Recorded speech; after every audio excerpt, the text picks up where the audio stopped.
우리 회사의 이름은 인디 스튜디오입니다. 인디는 인디펜던트의 약자로 독립된, 그 어디에도 종속되지 않았다는 뜻으로 어떤 자본이나 정부의 영향을 받지 않고 독창적인 컨텐츠를 자유롭게 만드는 회사라는 뜻입니다. 저는 예수님을 믿는 크리스천입니다. 성령께서 주시는 영감으로 미디어 사역을 통해 한 영혼이라도 더 구원하기 위해 이 일을 시작했습니다. 앞으로 지원 씨는 저와 협력해서 이 미디어 사역에 동참해 주시길 바랍니다. 저는 여기서 주로 어떤 일을 하게 된 거죠? 그냥 제가 하는 일을 도와주시면 됩니다. 영상 콘텐츠를 만들 건데 같이 회의하고 영상을 만드는 일을 하게 될 겁니다. 무슨 일이든 알려주시는 대로 열심히 하겠습니다. 우선 하나님을 아는 지식이 있어야 같이 일할 수 있습니다. 성경 말씀 중에 예수님의 말씀을 특별히 많이 들을 수 있는 부분이 사복음서와 요한계시록인데 사복음서 중에서도 특별히 마태복음이 가장 중요하고 마태복음 중에서도 마태복음 5, 6, 7장 산상수훈이 예수님의 첫 설교이며 가장 중요합니다.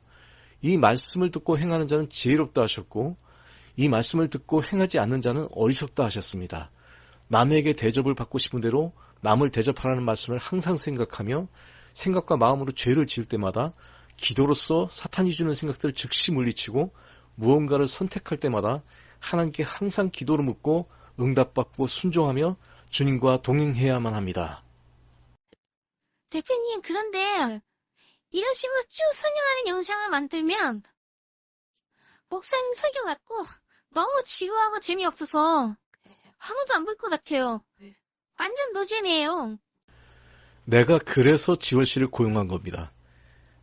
이렇게 쭉 줄창 설명하는 영상이 아니라 보고 나면 설명하지 않아도 저절로 깨닫게 되는 그런 영상을 만들어야 되고 사람들의 시선을 사로잡는 재미있는 영상을 어떻게 만들 것인가 아이디어를 줘야 돼요.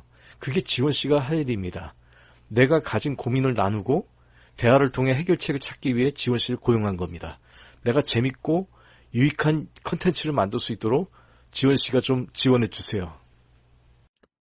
그냥 시키는 일은 잘할 수 있는데 아이디어를 내는 일은 좀 자신이 없어요. 저 말없이 해서 그냥 그만둘 수도 있어요.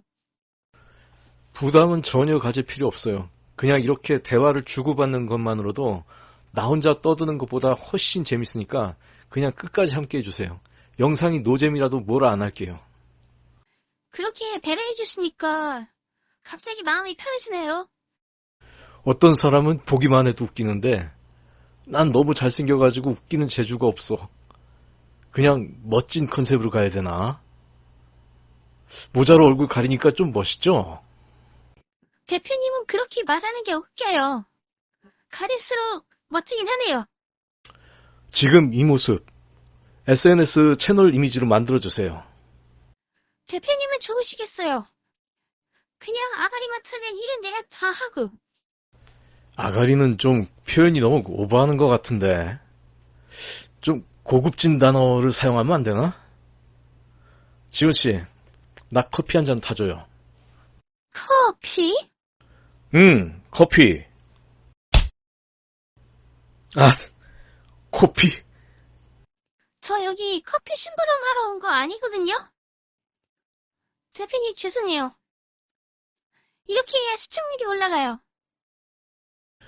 폭력적인 데다가 피까지 보이면 이건 18금 영상이라 안 됩니다. 애들이 보고 따라해요. 보고 듣는 것은 생각과 마음에 영향을 미치기 때문에 폭력적이거나 선정적인 것은 안 됩니다. 18금이 뭐예요? 그냥 18금이라고 하세요. 쌍시옷 발음하면 안 됩니다. 악한 자를 대적하지 말라. 오른뺨을 때리면 왼쪽도 돌려대라는 말씀 때문에 내가 지금 참는 겁니다. 남한테 대접받고 싶은 대로 남을 대접하라는 말씀을 항상 생각하며 무언가 선택할 때는 항상 기도로 묻고 말씀대로 행하며 살아야 합니다. 하나님께 기도를 물으면 어떻게 응답을 받을 수 있죠? 그냥 혼자 독백하는 것 같고 저는 그 방법을 전혀 모르겠어요. 먼저 산상수훈 말씀부터 묵상하세요. 마태복음과 요한계시록도 묵상해야 합니다. 말씀이 곧 진리이고 하나님을 아는 지식입니다. 말씀과 기도를 통해 하나님의 뜻을 분별할 수 있게 됩니다. 산상수훈에서는 구하는 자에게 주라고 하실 때도 있지만 개, 돼지에게는 주지 말라고도 하십니다. 그래서 하나님의 뜻을 분별하기 위해서는 말씀 외에 기도로 묻는 과정도 반드시 필요합니다.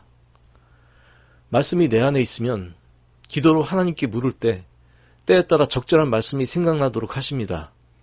또한 주변 환경이나 사람을 통해서도 인도하십니다. 꿈과 환상을 통해서도 인도하십니다. 주변 환경, 사람, 꿈과 환상을 통해 인도하실 때도 내 안의 말씀을 통해 이것이 정말 하나님의 뜻인지 사탄이 주는 생각인지 분별할 수 있습니다. 그러므로 말씀을 듣는 것이 먼저 우선되어야 합니다. 믿음은 말씀을 들음에서 생기는 것입니다. 천국은 좁은 문입니다. 들어가기를 힘써도 못할 자가 많다고 하셨습니다. 하나님 뜻대로 행하는 자만이 가는 곳입니다. 그러므로 말씀과 기도를 통해 하나님의 뜻을 분별하는 것이 매우 중요하며 믿음이라는 것은 먼저 듣고 순종하는 것입니다. 이것이 바로 주님과 동행하는 것입니다. 주님과 동행하지 않으면 좋은 열매를 맺을 수 없고 좋은 열매를 맺지 않는 나무는 영원한 불에 던져질 것입니다. 썩어 없어질 것에 관심 두지 말고 영원한 곳에 소망을 두고 살아야 합니다. 매일 산상수훈의 말씀대로 행하는 지혜로운 자가 되어야 합니다. 사람의 가르침을 따르지 마십시오. 바리새인들이 누룩을 삼가라 하셨습니다. 마태복음 23장에서 선생과 지도자는 오직 예수님이라 하셨습니다. 진정한 목회자는 성도들이 자신이 아닌 예수님을 바라보게 해야 합니다. 하나님의 뜻을 사람에게 묻지 마시고 사람의 가르침을 따르지 마십시오. 참고삼아 사람의 가르침을 들을 수는 있지만 항상 말씀과 기도를 통해 하나님의 말씀과 일치하는지 분별해야만 합니다. 그래야만 사람의 미혹에 속지 않습니다. 마태복음 24장 말세의 징조와 요한계시록 6장 반드시 속히 될 일들에 대해 비교 묵상을 하고 현재 일어나고 있는 일들에 대해서 면밀히 조사해보면 지금이 마지막 때임을 알 수 있고 7인으로 봉인된 예언의 말씀 중 벌써 4번째인이 진행 중임을 알 수 있습니다. 5번째인은 곧 다가올 순교의 환난이고 6번째인에서 예수님의 재림과 휴거가 있을 것이고 7번째인은 휴거 때 땅에 남겨진 자들에게 있을 재앙과 심판입니다. 세상에 전하고 싶은 메시지는 많지만 오늘 여기까지만 하겠습니다. 주님께서 가라 하면 가고 서라 하면 서야 합니다. 때를 따라 생명의 양식을 나눠주는 자에게 복이 있다 하셨기에 주어진 소중한 시간에 말씀을 전하는 미디어사에게 힘쓰고 있습니다. 대표님, 좋아요, 구독, 알람 요청하세요. 좋아요, 구독, 알람은 사랑입니다.